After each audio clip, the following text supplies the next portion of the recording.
Необходими са ни 20 грама бадемово брашно, 10 грама рошков, едно яйце, 15 грама еритритол и 20 грама мляко.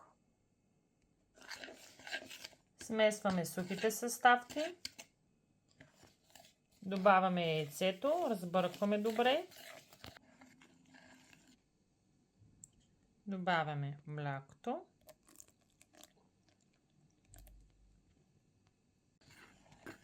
И отново разбъркваме.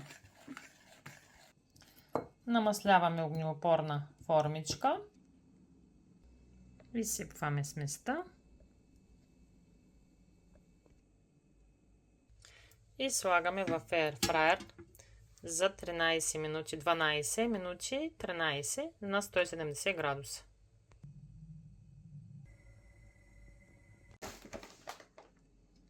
Така изглежда суфлето отвън и вътре. Да ви е сладко!